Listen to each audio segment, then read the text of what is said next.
भारत में प्राचीन काल में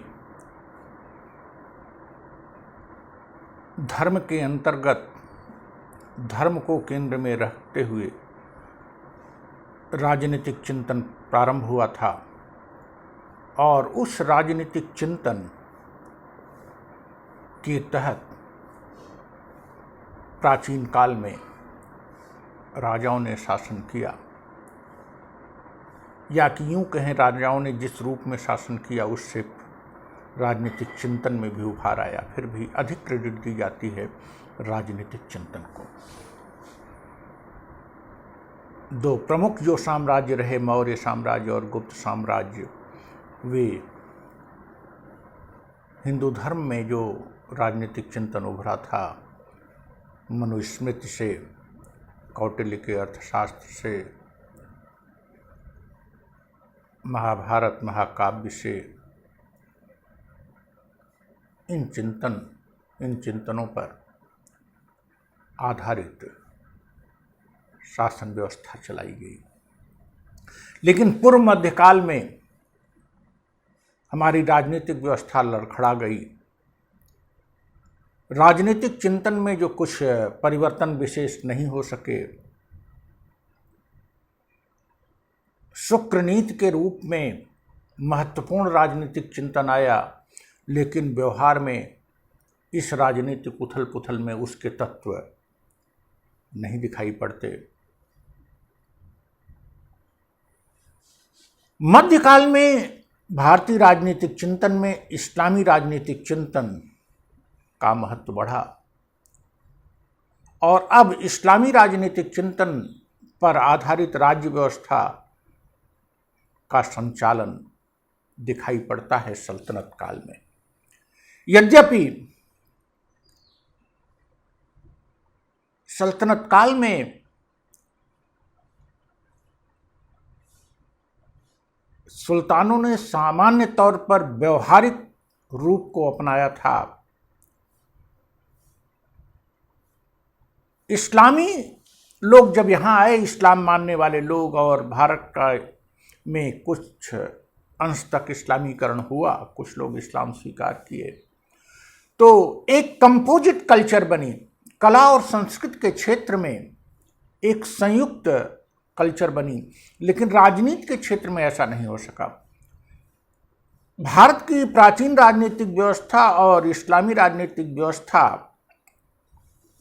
को मिलाया नहीं जा सका। वस्तुतः इस्लामी राजनीतिक व्यवस्था इस्लाम के अंतर्गत से ही रही थी, इस्लाम के अधीन थी पूर्णतया।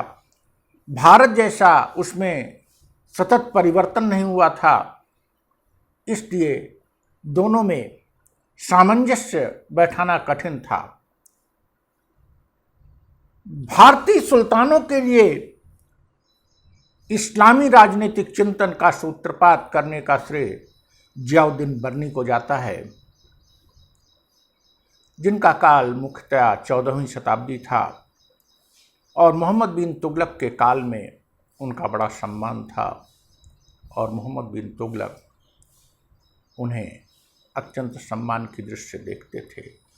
और उन्होंने, जियाउद्दीन बर्नी ने, वैसे तो अलाउद्दीन खिलजी के समय से ही वो राज दरबार से जुड़ गए थे, फिरोज तुगलक तक थे, लेकिन फिरोज तुगलक के समय कुछ समय के लिए उनको जेल भी जाना पड़ा। उनकी 2 पुस्तकें हैं, तारीख फिरोजशाही और जहांदारी। तारीख जहांदारी, ये दूसरी पुस्तक में उनका राजनीतिक चिंतन दिखाई पड़ता है। उनकी अटूट आस्था है इस्लाम में, लेकिन सुल्तानों के लिए, सुल्तान के अधिकारियों के लिए, आमिलों के लिए वो जो निर्देश देते हैं, उस निर्देश में वो इस्लाम से बंधे रहने की बात नहीं करते। वो 2 तरह की बातें कहते हैं कि दैनिक आचरण में, व्यक्तिगत आचरण में सुल्तान को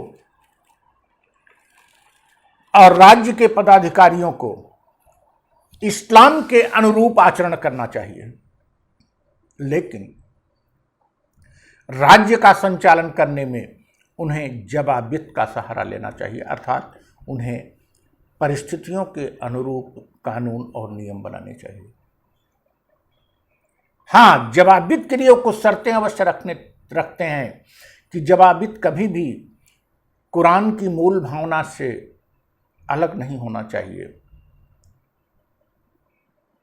कुरान के तहत होना चाहिए। कुरान में जो बातें स्पष्टता से नहीं दी गई हैं उसके लिए ही ये बनाना चाहिए, और कभी विशेष परिस्थिति में जवाबियत में यदि कुरान के विपरीत जाना भी पड़े तो उसका प्रायश्चित किया जाना चाहिए।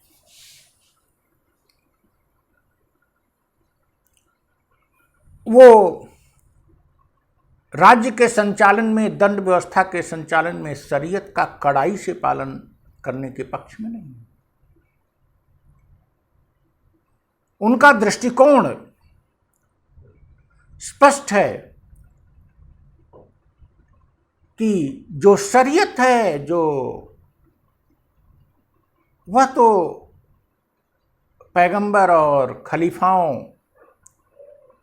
द्वारा दिए गए नियमों का एक समुच्चय है, वो शीर्ष है, पवित्र है।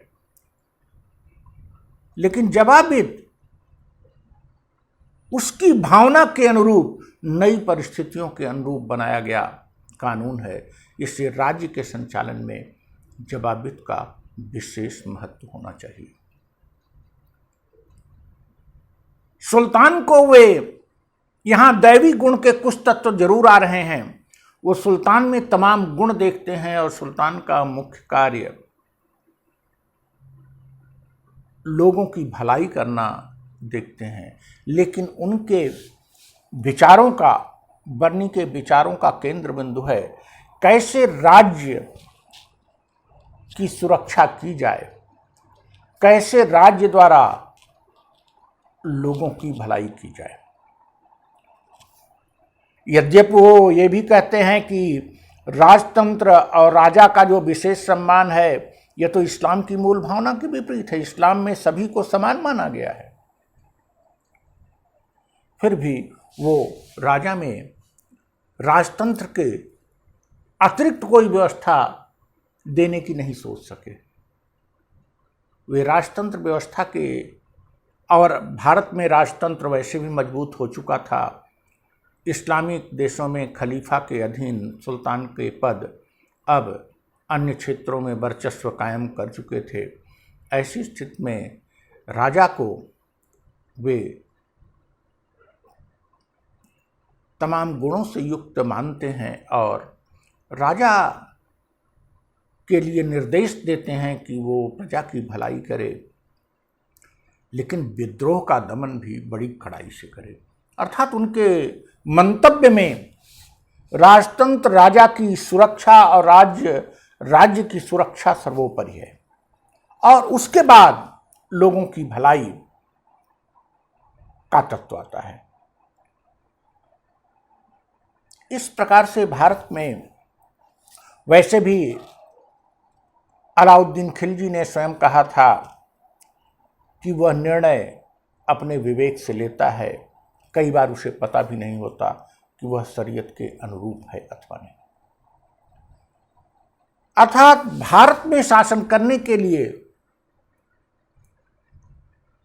इल्तुतमिश से जब वास्तविक शासन सल्तनत का शुरू होता है तब से लेकर मुगल काल के पूर्व तक 1526 तक जिन लोगों ने शासन किया उसमें केवल कुछ हैं जो शरीयत का कड़ाई से पालन करते हैं, वो भी अपने कूटनीतिक लाभ के लिए।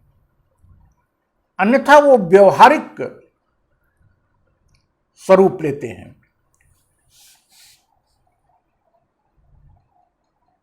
इल्तुतमिश ने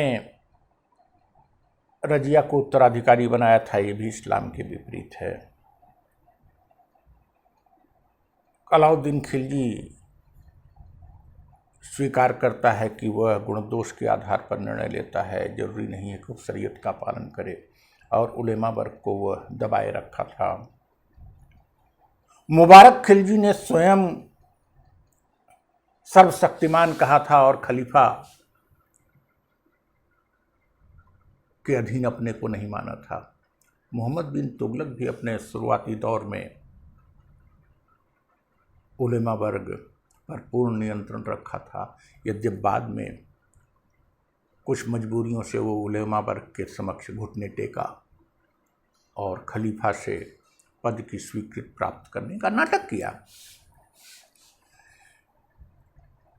फिरोज तुगलक की जो कुछ कट्टरता है या सिकंदर लोदी की जो कट्टरता है वह कूटनीतिक ज़्यादा है, व्यवहारिक कम है।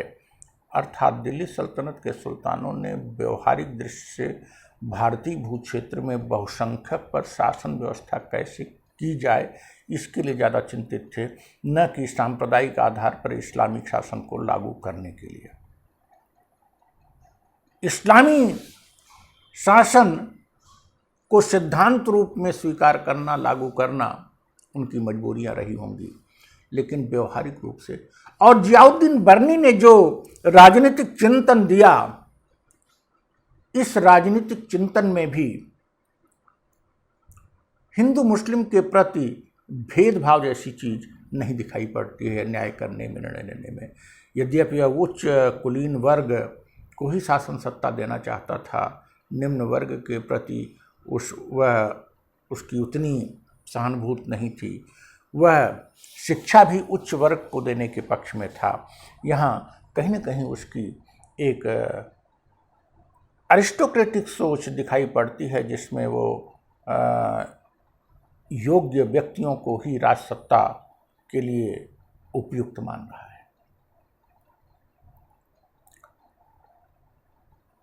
यदि 1206 से लेकर 1526 तक के दिल्ली सल्तनत के शासन को देखा जाए तो इस शासन व्यवस्था में स्वाभाविक रूप से इब्ने खल्दून का जो राजनीतिक तत्व आया वो भी 14वीं शताब्दी में आया। वस्तुतः वह तो जियाउद्दीन बर्नी के सिद्धांतों के बाद आया। तो ऐसी स्थिति में इस्लामी तत्व अवश्य हैं, लेकिन जाने अनजाने भारतीय राजनीतिक व्यवस्था के तत्व भी उसमें हैं। उसमें व्यवहारिक स्वरूप है और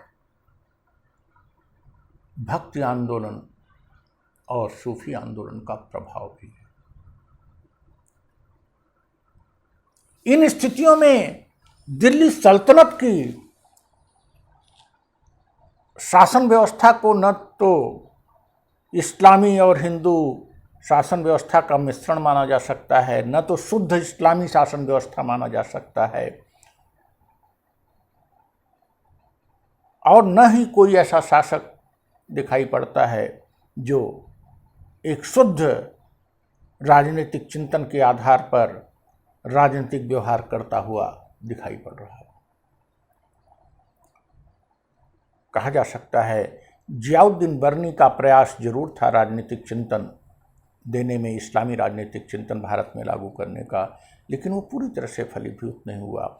आगे चलकर अबुल फजल ने अकबर के लिए जो राजनीतिक चिंतन दिया या अकबर ने व्यवहार में जिस राजनीतिक व्यवस्था को अपनाया वह एक सुव्यवस्थित, सुविचारित और संगठित राजनीतिक व्यवस्था थी, जिसकी चर्चा हम अगले वीडियो में करेंगे। सबको प्यार, सबको सम्मान। Thank you.